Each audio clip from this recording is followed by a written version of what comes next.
Hello, and welcome to Overthinking Eurovision. I'm Matt Rather.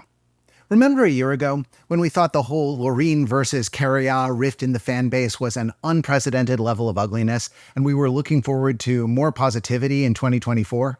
How young and innocent we were. Let me just say that we have had a great year overthinking Eurovision in 2024. Interacting with our fellow fans, and I can't believe I'm saying this, some of the artists, has been a dream. We've got just 1 or 2 more videos left, so if you want to see us next year, please subscribe to this channel so that the algorithm doesn't forget about us, and you'll see our videos in your feed when we come back for 2025.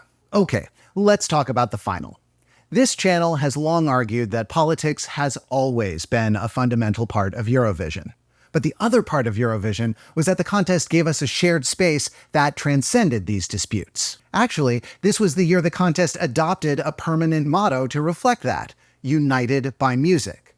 But it was also the year that politics loomed so large that it posed an existential threat to the contest itself. And on top of those tensions came the shocking last-minute disqualification of Joost Klein, the representative from the Netherlands. It's like I picked the wrong week to quit drinking. In the end, the grand final happened without any disruptive protests or artist boycotts, but the overall mood was close to open mutiny.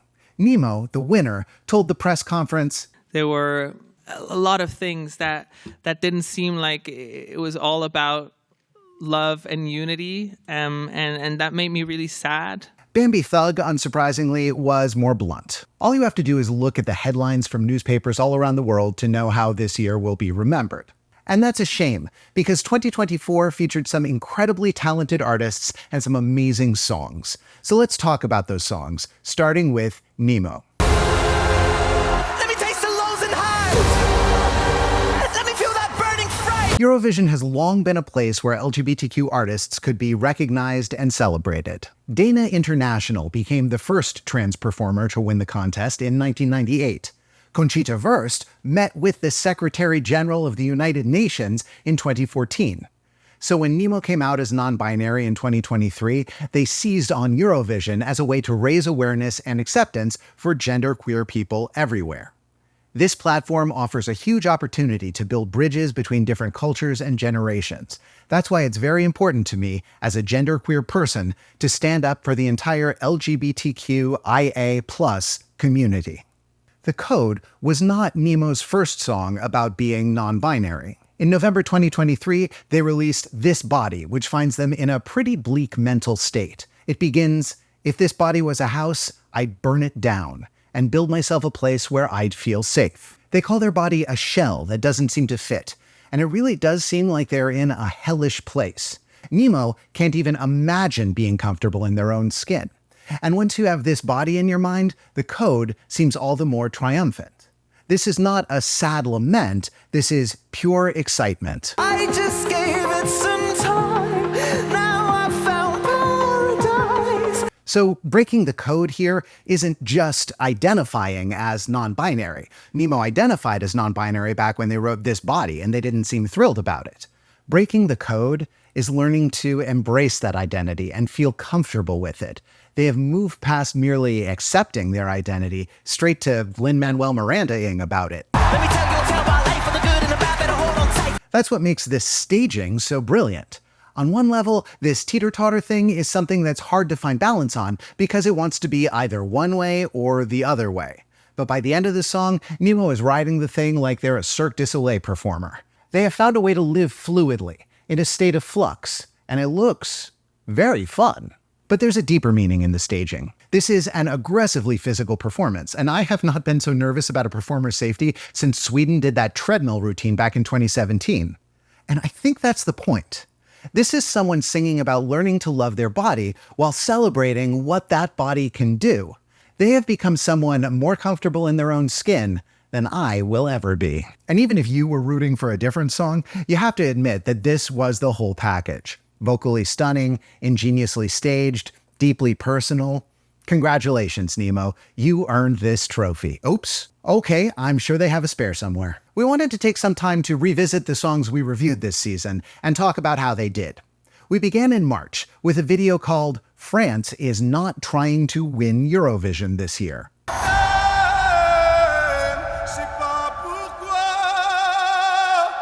Now, some people thought that Slimon's fourth-place finish proved we were wrong. France actually did come close to winning Eurovision, and if it hadn't been for a vocal crack in his jury performance, who knows what might have happened. But actually, we feel pretty vindicated here. Our argument was that the French broadcaster picked Slimon to get more French people watching Eurovision. And guess what? Eurovision 2024 on French television attracted a 36.8% share.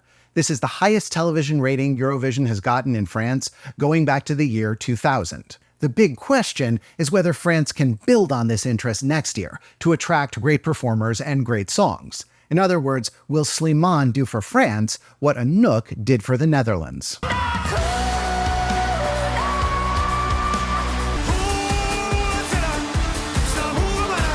These two results hurt. We confidently predicted that Estonia was going to crush expectations. But I'm not embarrassed. You should be embarrassed, Europe. These boys are kings, and you offer them scraps. But seriously, I'm not exactly sure what went wrong with these songs. For years, it has been Eurovision dogma that people love some kind of folk influence or native instrument in a Eurovision song. In recent years, Shum, Stefania, and Trenoletsul have used this formula to great effect. In 2024, it didn't work at all. Norway and Estonia got no love. And that makes us wonder whether these folk-modern hybrids have become a turnoff for televoters and juries, even if they continue to charm us hardcore Eurofans. When Foulen failed, people were stunned. Maybe we need to stop being stunned and just admit this style isn't connecting anymore. But that's not to say folk can't work at Eurovision. Look at Armenia. That song surprised us by breaking the top 10, actually beating Sweden on their home turf. And it succeeded by staying as traditional as possible, without attempting to add anything electronic. So maybe there's still a place for folk at Eurovision, but modernized folk is about as trendy as dresses we found in the trash. In any case, Nendest is producer Matt Belinki's most played song of the year, and he was incredibly excited when the Vis Minust boys watched this video and commented, "Wow." Wow, right back at you, gentlemen.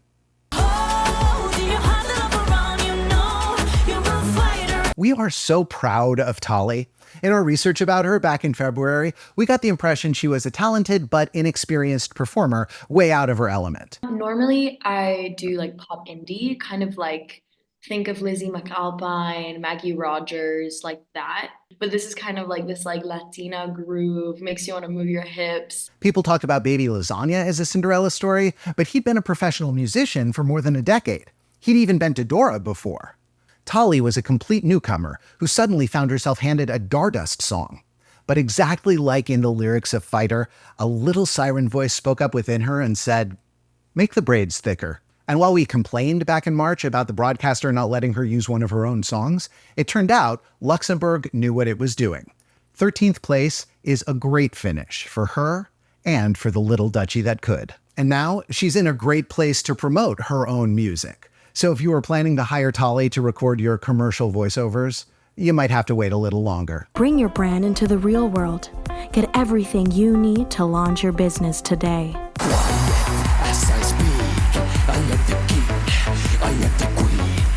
I recently had the pleasure of working on camera with my close personal friend Windows 95 Man in our Apocalypse finale video. Windows 95, man? What are you doing here? I heard you were having some IT problems. So I'm a little biased. But I thought his song was very catchy, very funny, totally heartfelt, and featured some amazing vocals by Henri.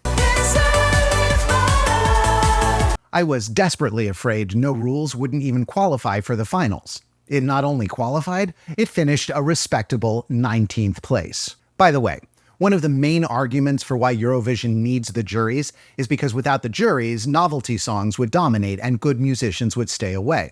But No Rules earned only 31 points in the televote. I think there's a real argument to be made that the days when the Singing Grannies or Sieben Sieben could come in second place are over. Audiences might still enjoy those songs, but even in a televote-only world, they'd never come close to winning today. I've said it before and I'll say it again. Everything would be better if juries were forced, at gunpoint if necessary, to watch our YouTube channel. Marina's song is so interesting, but a lot of its meaning isn't obvious at first. We also don't think her staging did her any favors. Marina had made a big deal about wanting to capture her performance in one continuous shot.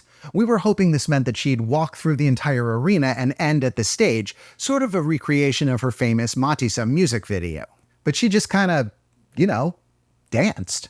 And it was fine, but all the music video's depictions of Greek street life and tourism are lost here. The only thing they kept from the music video are the social media graphics, and those don't really mean much out of context. By the way, the blue shirt tourist guy commented on our video and dropped the bombshell that his character was meant to be Australian, not German, as everyone assumed.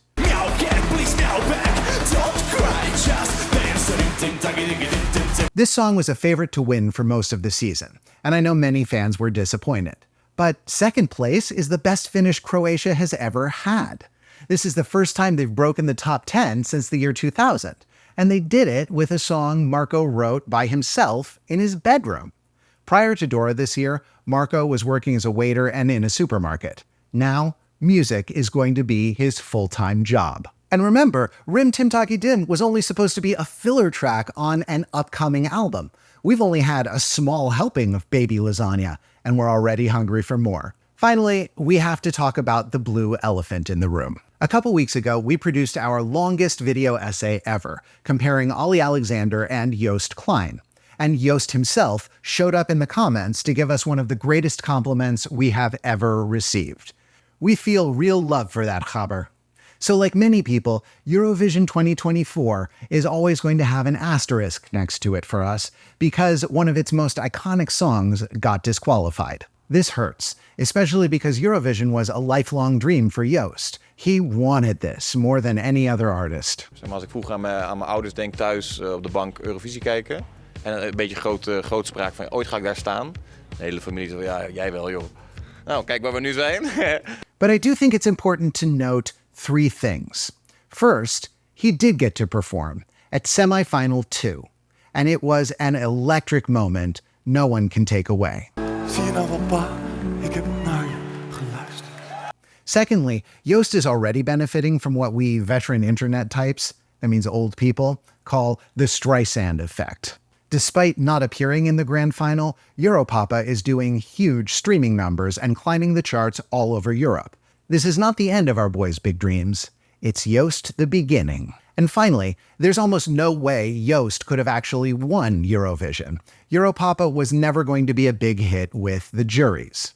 In fact, a Twitter account claims to have figured out that the Netherlands would have received 58 jury points in total, not nearly enough to be a contender. Now, you can take that with a grain of salt, because when the juries voted, Joost had already been suspended, and jurors might have decided to rank him lower because of that. But I just don't see how Europapa was going to take even one of those 12-point jury scores away from Switzerland.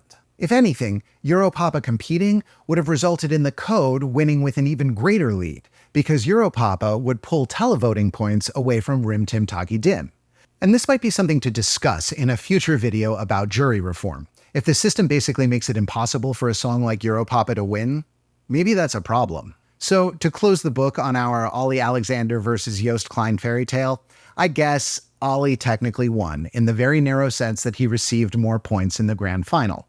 But it was a win that involved being the only country that night to receive the dreaded nul point from televoting. I think it's a fair guess that Olly regrets signing up for this. He was the biggest star to participate in Eurovision in recent memory, and he got shut out by the public. In future years, other pop stars who might be thinking about trying Eurovision mid-career will remember what happened to Olly and quietly stay away. And you can add that to a very long list of reasons why the biggest loser of Eurovision 2024 was this man. Martin Oosterdal is the executive supervisor of the Eurovision Song Contest, and this should have been the crowning achievement of his career. He's Swedish, and this year, Eurovision returned to Sweden for the 50th anniversary of Waterloo. What's more, in the grand final, Martin was even the subject of his own catchy pop song by a Swedish comedian, Good to Go. He's the boss of the Grand Prix with his big desk energy. But things were not good, and they didn't go according to plan for Martin. First off, Sweden finished in 9th place. That's their second worst result in the last decade. Marcus and Martinez are en route to St. Barthélemy as we speak. And even though this was the big ABBA-versary, Apparently, ABBA couldn't even be bothered to show up and wave, much less perform. The Swedish broadcaster had to settle for the avatars, who honestly did not look nearly as realistic as I was led to believe. But most importantly, Martin was the public face of unpopular decision after unpopular decision, and when he appeared on screen to deliver his famous catchphrase, he was absolutely pummeled by boos. What can you tell us about the results? Yeah, good evening. In 1 year's time, he went from the sexy daddy of the ESC to a James Bond villain. Sorry, a Max Anger villain. And perhaps most damningly for Martin, Mons Zemmerlo was nowhere to be seen. Martin, where's my my man, Mons? So, okay, big picture time. Looking at the top of the scoreboard, I seriously hope Nemo is not as divisive a winner as Loreen was last year. And Baby Lasagna finishing second is still a wonderful Cinderella story for the guy who was only a Dora alternate 6 months ago. But looking at the bottom of the scoreboard, I'm seeing a lot of songs that we loved. Norway, Austria, Slovenia, Spain, Estonia, Finland. Georgia, I know I skipped right over you, but I'm sorry you didn't make my personal Spotify playlist.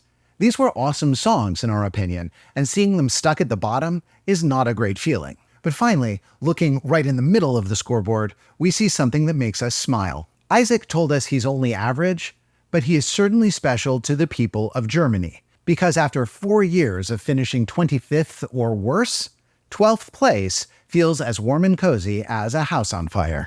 And with that, it's time to reveal the results of the Overthinking Eurovision Awards. 3,264 of you voted. And the artist you most want to take on a fun summer road trip is Joost Klein. Makes total sense. Joost has a song all about traveling around Europe, and we know he needs a vacation. But the runner-up surprised us. It was Lada Niva, the Armenian folk duo. And they actually might be the perfect choice for this award. According to the Eurovision website, the name Lada Niva has been inspired by an off-road retro car brand, symbolizing the band's adventurous spirit and their journey through different cultures and traditions. Baby Lasagna was a close third, but beware, when you travel with him, there's no going back. Whoa-oh. Next up, the Partners in Crime Award, for the artist you most want in your crew for an Ocean's 11-style heist. Unsurprisingly, it's Visminust from Estonia. Putting aside the very sus lyrics of their song, Kover posted some TikToks of himself stealing stuff from all the other artists. No, nobody can do it like me. Zoop house plate with the kick. Look, they're gonna steal stuff no matter what, so you might as well put them to good use. Second place in this category was Bambi Thug, who many of you assumed would use some kind of dark magic to hex the security guards. And third place was Windows 95 Man. We know he has no problem breaking the rules, and that he will bust you out of prison if things go south. The Shower Power Award goes to the song you find yourself singing in the shower, whether you want to or not. And the winner is Europapa. There's a reason why everyone sang along with Joost when he performed this in the semi-final. Everyone had been practicing. The number 2 shower song was Rim Tim Tagi Dem, followed closely by The Code. And finally, the Fulen Memorial Award for the song that most deserved a better result. And the voting here was heavily dominated by 2 songs. The top vote getter was Joost, but since he never technically competed in the grand final, I think we should create a new award just for him. So Joost, you are the winner of the inaugural Joost Klein Award, given to someone who was going to compete in Eurovision, but sadly wasn't able to. And I'm also giving one of these awards retroactively to Ovidiu Anton. Where are all my Romanians who are still salty about Ovidiu Anton? Let's take a moment of silence for him. Take a moment of silence. You're still my boy, Ovidiu. But back to the Fulen Memorial Award. With 33% of the vote, the biggest voting injustice of Eurovision 2024 is Gotha from Norway. On paper, this should have been a slam dunk. It was modern, it was traditional, it was dark, it was cool. But it's worth pointing out that last year's Fulen Award went to Lord of the Lost. So that's 2 rock bands in a row with very intense songs that underperformed. Maybe there's a limit to how hard Eurovision will rock. I guess you guys aren't ready for that yet. So that's the wrap-up, everyone. But don't worry, we've got one more video coming next week where Belinky will look back at the comments you've been posting and share some corrections, updates, and fun facts. And until then, just remember, You did it! You destroyed the avatars. These are the names of the brave heroes who successfully deleted the avatars from existence before May 11th. Celebrate them. Teach your children about their great deeds, because you owe them everything. I can see the timeline changing all around me. I don't know what will happen to me now. I suspect that in mere moments I'll forget everything that has happened to me over the past 6 months. But you'll remember, so learn from our mistakes. Don't let the AI get too powerful. Don't let it replace us or control us, because it's out there, lurking in the digital shadows, waiting for an opportunity to... Wait, what am I recording for? I can't remember why I started making this video. Oh, well, hey, how about that US presidential election, huh? I can't believe that Keria would get so many write-ins that he actually won the popular vote, but still didn't win the election. Oh well, happy holidays.